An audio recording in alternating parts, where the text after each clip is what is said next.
سب سے پہلے میں آپ تمام حضرات کی خدمت میں اور اپنے نفس کے لیے تقوی کی دعوت کرتا ہوں، اس لیے کہ انسان کی زندگی میں تقوی کی بہت زیادہ اہمیت ہے۔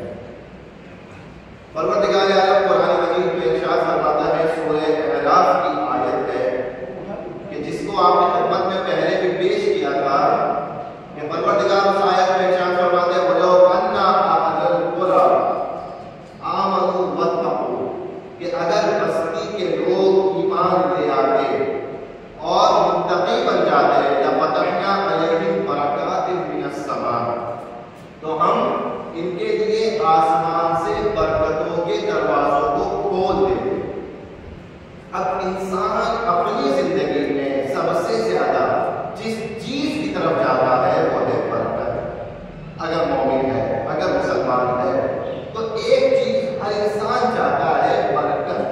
لہذا جب ہم دعا کرتے ہیں تو یہ دعا نہیں کرتے کہ پروردگار ہمیں رزق عطا فرما، بلکہ یہ دعا کرتے ہیں کہ پروردگار ہمیں بابرکت رزق عطا فرما، ایسی روزی دے کہ جس روزی میں برکت ہو۔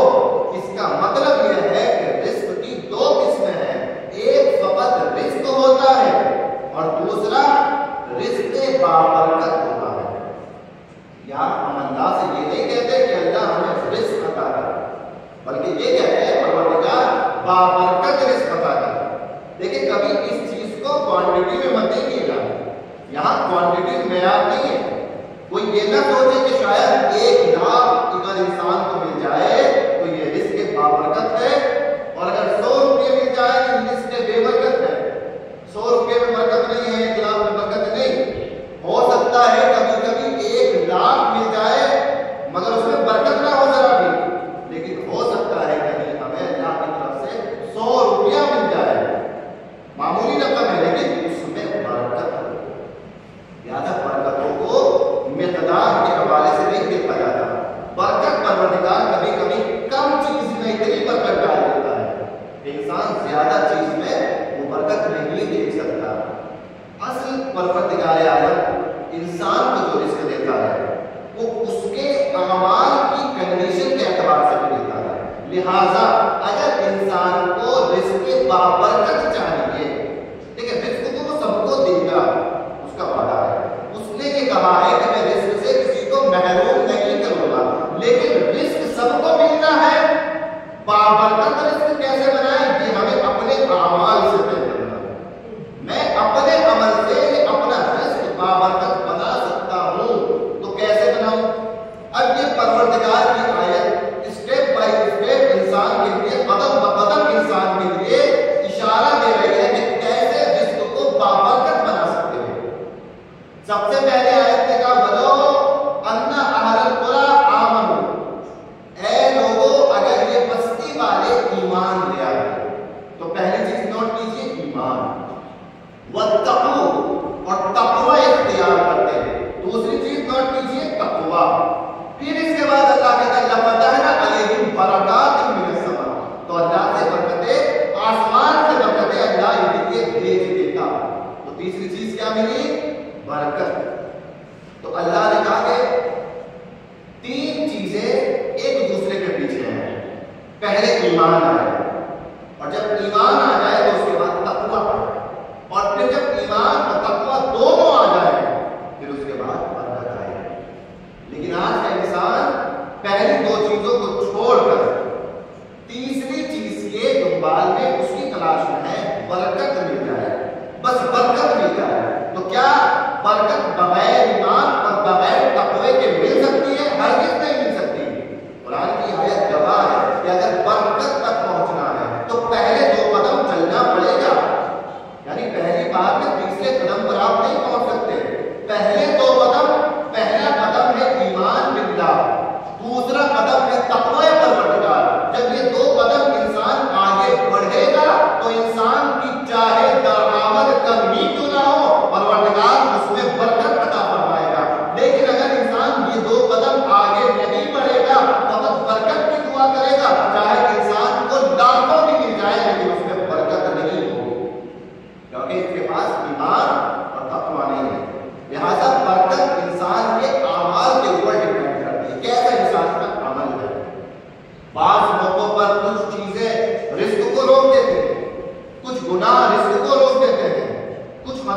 رزق میں تنگی کا سبب بنتی ہے. کیوں کہا گیا ہے کہ بعض گناہ ایسے ہیں کہ جو غربت کا سبب بنتے ہیں, رزق میں تنگی کا سبب بنتے ہیں؟ اس کا مطلب یہ ہے کہ یہ ہماری زندگی کے اعمال رزق کے اوپر بہت مؤثر ہے, بہت مؤثر ہے. لہٰذا اگر انسان اپنی زندگی کے اعمال پر غور و فکر کرے گا تو یہ اعمال درست ہونے کے ساتھ ساتھ رزق میں برکت خود بخود مل جائے گی. تو پھر ایک سوال پیش آتا ہے کہ برکت کسے کہتے ہیں؟ برکت کہتے کسے ہیں؟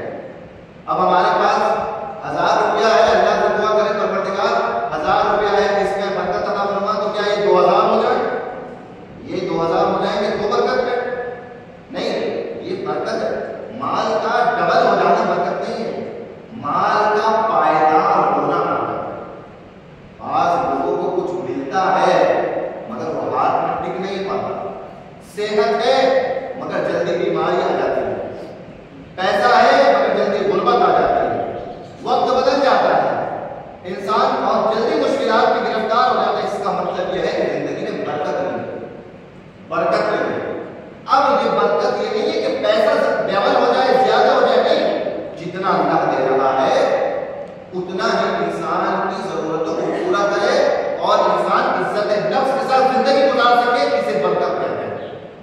وہ پائیدار رہے, وہ انسان کے کام آئے اس کی ضرورتوں میں, اس کو برکت کہتے ہیں. کبھی کبھی برکت پیسوں میں ہوتی ہے, کبھی برکت رزق میں ہوتی ہے, کبھی برکت جسمانی صحت میں ہوتی ہے, کبھی برکت اولاد میں ہوتی ہے, کبھی برکت انسان کے دیگر اموال میں, برکت کے الگ الگ برکت کی قسمیں ہیں. لہٰذا فقط برکت مال میں نہیں ہوتی, کبھی ایمان میں برکت ہوتی ہے, کبھی عمل میں برکت ہوتی ہے, کبھی انسان کے اخلاق میں برکت ہوتی ہے. یہ سب چیزیں برکتوں کے زمرے میں آتی ہیں, لیکن ان تمام چیزوں تک پہنچنے کے لیے پہلا قدم ایمان ہے, دوسرا قدم تقویٰ ہے.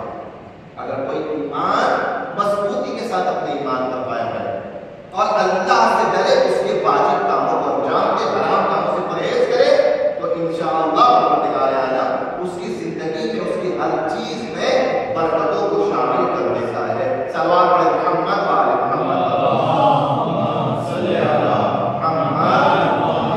تو یہاں انسان برکتوں کے پیچھے نہ جائے, ایمان اور عمل کے پیچھے جائے, برکتیں خود اس کے پیچھے پیچھے آئیں. ایک اور سوال پیش آتا ہے بعض لوگوں کے دل میں, یہ آتا ہے سوال میرے, جب برکت کے اعتبار سے دیکھتے ہیں ہم, تو شاید کچھ لوگ یہ سوچتے ہو کہ برکت کا مطلب یہ ہے کہ عیش و آرام کی زندگی, اور کوئی غریب غربت میں زندگی گزار رہا ہے, یعنی اس کے بعد اس کی برکت اس کے پاس نہیں ہے. تو ایک چیز جس کے اعتبار سے لوگوں کو کوڈ کیا جاتا ہے کہ برکت ہے یا نہیں ہے, وہ ہے زندگی کا لائف اسٹائل. ایک انسان کی زندگی کا لائف اسٹائل بہت اعلیٰ ہے, وہ بہت اونچے درجے کی زندگی جیتا ہے, اس کا مہنگا مکان ہے, گھر کے اندر بہترین بڑی بڑی مہنگی چیزیں ہیں, اس کے پاس ہمیشہ لاکھوں روپیہ بینک میں پڑا رہتا ہے, بچے جو کہتے ہیں وہ حاصل کر دیتا ہے. تو یہ برکت ہے.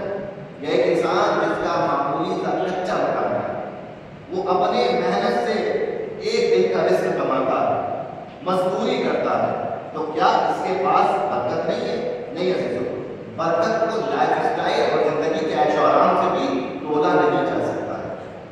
اگر یہ سوال پیش آنے لگے تو انسان سوچے کہ آج ہم دیکھیں کہ ہماری قوم کے درمیان یا مسلمانوں کے درمیان یا اس طریقے سے غربت پائی جاتی ہے, مفلسی پائی جاتی ہے, لیکن وہ لوگ جو بے دین ہیں, جنہیں دین سے کوئی لینا دینا نہیں ہے, وہ عیش و آرام کی زندگی گزار رہے ہیں, ان کے پاس پیسے کی بھرمار ہے, ہر عیش ان کے یہاں موجود ہے. تو یہ برکت نہیں ہے, یہ سادگی عیش ہے, اس کو برکت نہیں کہہ سکتے, بلکہ برکت انسان کی اس وقت آتی ہے کہ جب یہ انسان اللہ کے ایمان اور تقوی کے زیر نظر زندگی کو گزارے اور اس انسان کے ذریعے سے کسی دوسرے انسان کو تکلیف بھی نہ پہنچے. اس کا مطلب یہ ہے کہ یہ انسان کی زندگی بابرکت ہے, ہمیشہ دوسروں کو فائدہ پہنچاتا ہے.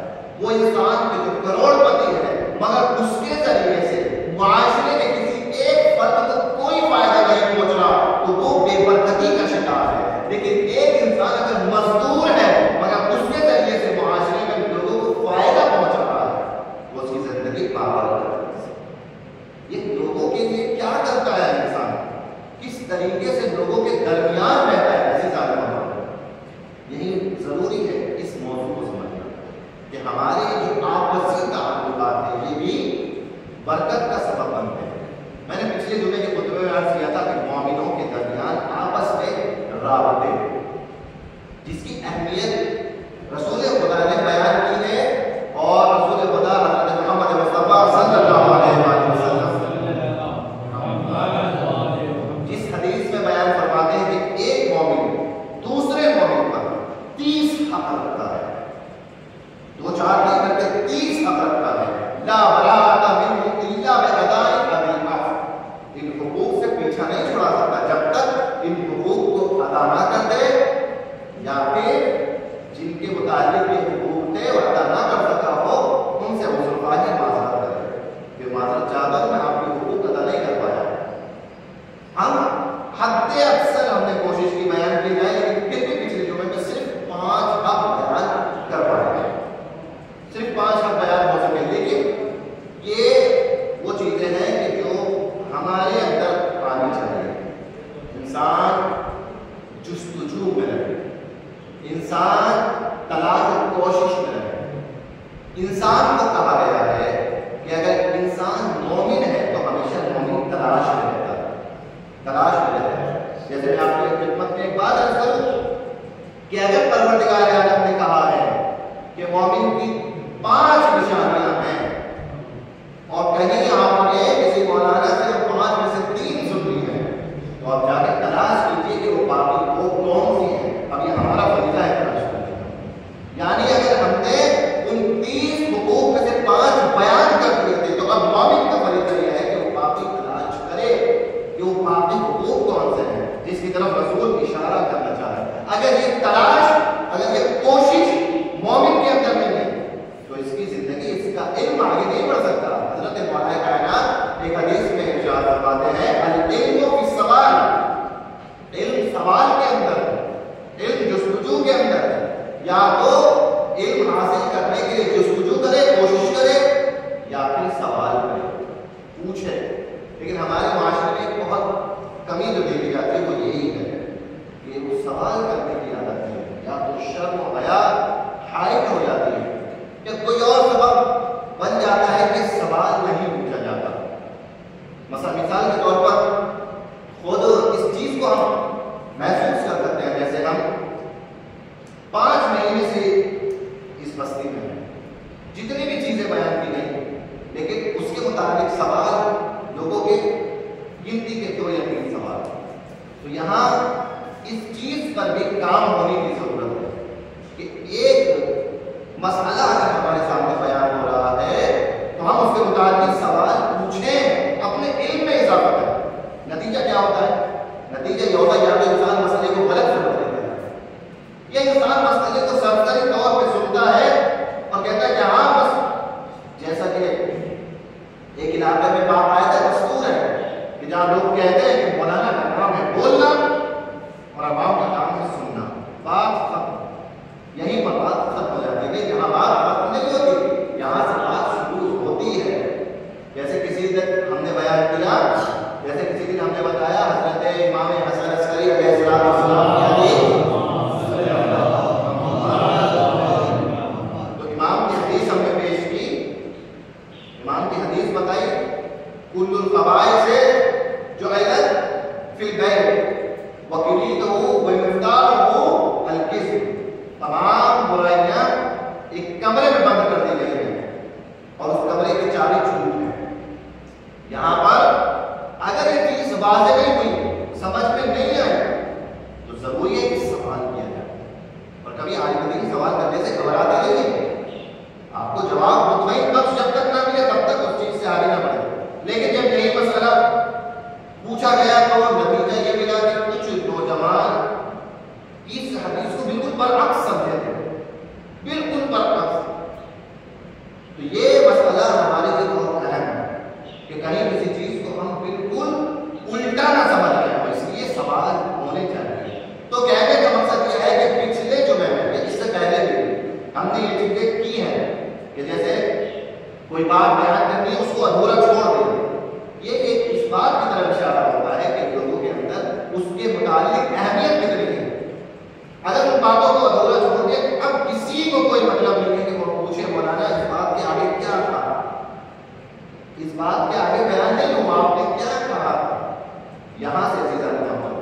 انجام دیں، جس میں سے ایک صفت اور ہے، وہ ہے نرم رویہ اختیار کریں، اور ایک دوسری صفت کہ انسان اپنے مومن بھائی کی غلطیوں کا جبران کرے۔ یہ دو چیزیں ہیں، اور بس انہیں دو چیزوں کو بیان کر کے آپ کی خدمت میں اور وقت میں گنجائش نہیں ہے، لہٰذا یہ دو چیزیں اور آپ کی خدمت میں بیان کی جائیں گی۔ نرم رویہ، یہ نرم رویہ انسان کی زندگی پر بہت اثر انداز ہوتا ہے۔ انسان کا لہجہ جتنا نرم ہوتا ہے اتنا اس کے دوستوں میں اضافہ ہوتا ہے، جتنا لہجہ نرم ہوتا ہے لوگ اتنا اس سے زیادہ محبت کرتے ہیں۔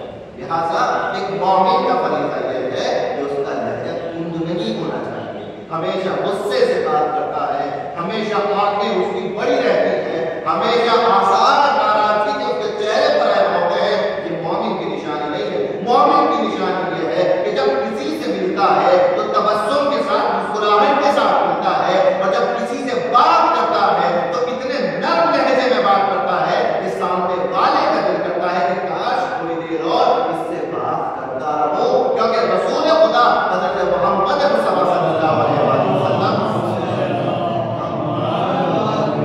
اسی کردار کے حامل تھے۔ آپ رسول کی گفتگو کا لہجہ دیکھیے، کبھی رسول کی گفتگو میں تندی اور تیزی نہیں تھی، کبھی غصہ نہیں تھا، کبھی اکڑ نہیں تھی، جبکہ عالم اسلام کے رسول تھے، لیکن جب بات کرتے تھے تو اتنے پیار سے بات کرتے تھے کہ لوگ فقط رسول کی باتوں کے دیوانے ہو جاتے تھے۔ کبھی رسول خدا کتنی ہی مرتبہ کا یہ واقعہ ہے کہ کبھی رسول خدا سامنے والے کو کہتے نہیں کہ اسلام کی دعوت نہیں دیتے، لیکن لہجہ اتنا مؤثر ہوتا ہے کہ سامنے والا خود اسلام قبول کر لیتا ہے۔ یہ لہجہ بہت مؤثر ہے ہمارے لیے۔ اگر ہمیں اپنے سے لوگوں کو تصدیق کرنا ہے تو اپنا لہجہ نرم کرنے کی ضرورت ہے۔ اور ایک اور دوسری چیز جو بہت ضروری ہے، مومنین کی آپس میں ایک دوسرے سے اس چیز کا انسان عمل کرے۔ ایک تو اپنے لہجے کو نرم کرے، دوسروں سے لہجے میں نرم لہجے میں اچھے لہجے میں بات کرے۔ یہ ہے چھٹی صفت۔ اور ساتویں صفت اور ساتواں جو رسول نے بیان کیا ہے وہ کیا ہے؟ رسول کہتا ہے کہ اپنے مومن بھائی کی غلطیوں کا جبران کرے۔ دیکھیں غلطی سب سے ہوتی ہے، بھول چوک مسٹیک فراموشی ہماری زندگی کا حصہ ہے، لیکن اس کا مطلب کیا ہے؟ رسول کہہ رہے ہیں کہ مومن بھائی دوسرے مومن کی غلطیوں کا جبران کرے۔ غلطیوں کا جبران کیسے ہوتا ہے؟ میں ایک صرف مثال دیتا ہوں تاکہ آپ کی خدمت میں بات واضح ہو جائے۔ مثال میں کسی فرد کی طرف اشارہ نہیں ہے، ایک عام مثال۔ ہم نے یا کسی اور اہم انسان نے مسجد کے متعلق کہا کہ کسی بچے سے کہا یا کسی طرح سے کہا کہ جائیے مسجد کے اندر صفائی کر دیجیے، مسجد ہے اللہ تعالیٰ صاف رہنی چاہیے۔ اب اس نے مسجد کی صفائی کر دی، یہ مسجد کی صفائی کر دی۔ جب مسجد کی صفائی کر دی تو ایک اور تیسرا انسان اور اس نے آنے کے بعد دیکھا کہ ہاں مسجد میں جھاڑو لگائی ہے، تو کہا کس نے جھاڑو لگائی ہے؟ کہا فلاں شخص نے جھاڑو لگائی ہے۔ اب اس نے دیکھا کہ جھاڑو تو لگائی ہے مگر ایک کونا ایسا ہے کہ وہاں کوڑا پڑا ہوا ہے، وہ وہاں صفائی نہیں کر سکتا ہے۔ اب یہاں پر یہ حق ہے مومن کا جو ساتواں حق رسول بیان کر رہے ہیں کہ غلطیوں کا جبران کرے۔ دو راستے اس کے سامنے ہیں۔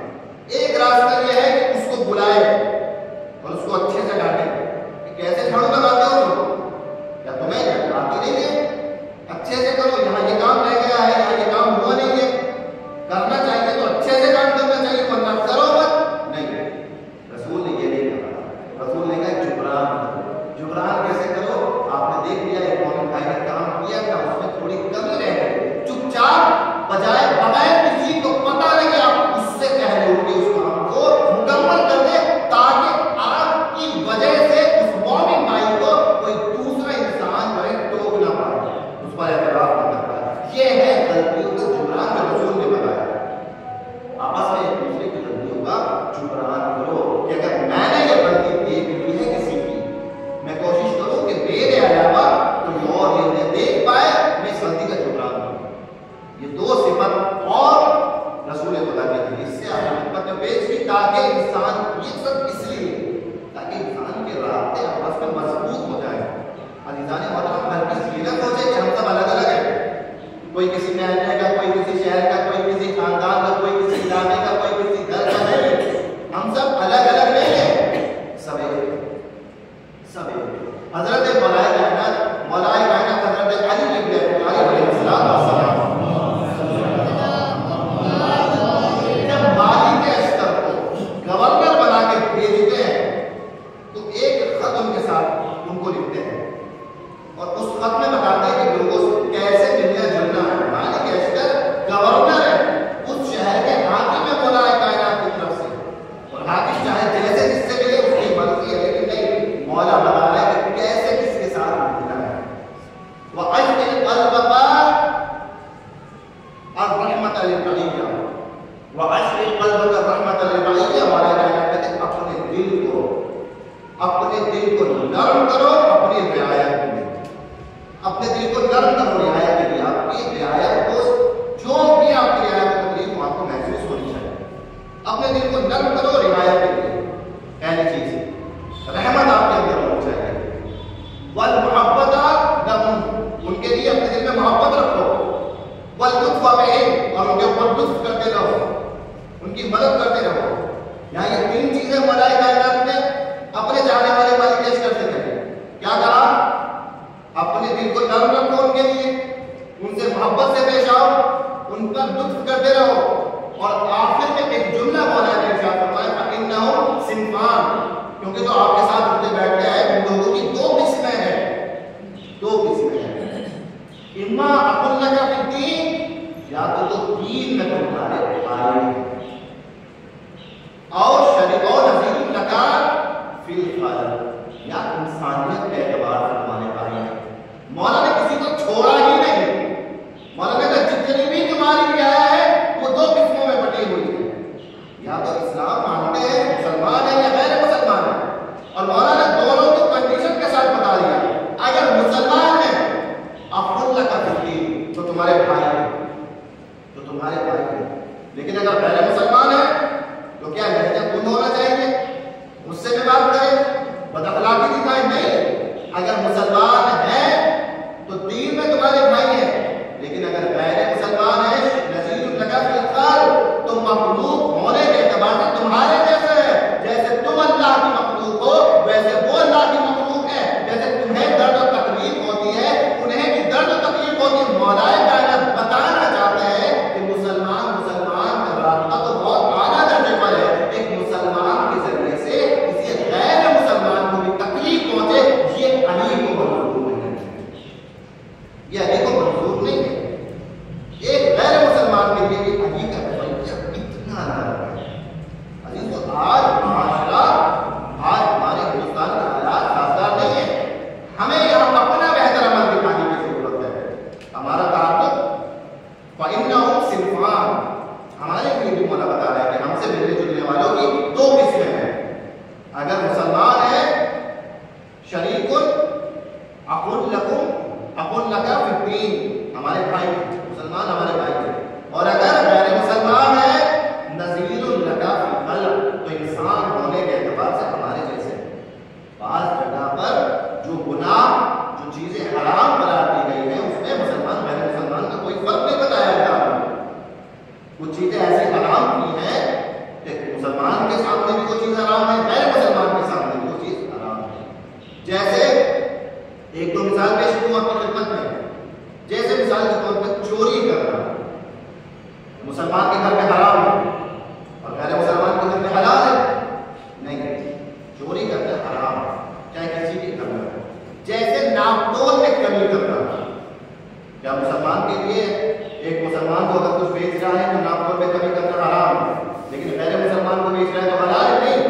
قرآن مجید کا فیصلہ ہے. بسم اللہ الرحمن الرحیم. وَيْلٌ لِّلْمُطَفِّفِينَ، جہنم ہے ناپ تول میں کمی کرنے والوں کے لیے. الذین اذا اکتالوا علی الناس یستوفون واذا کالوهم او وزنوهم یخسرون. جب یہ خود کوئی چیز لیتے ہیں تو برابر تول کے لیتے ہیں، لیکن جب دوسروں کو دیتے ہیں تو کم کر کے دیتے ہیں. علی الناس، علی الناس کا لفظ ہے. ناس یعنی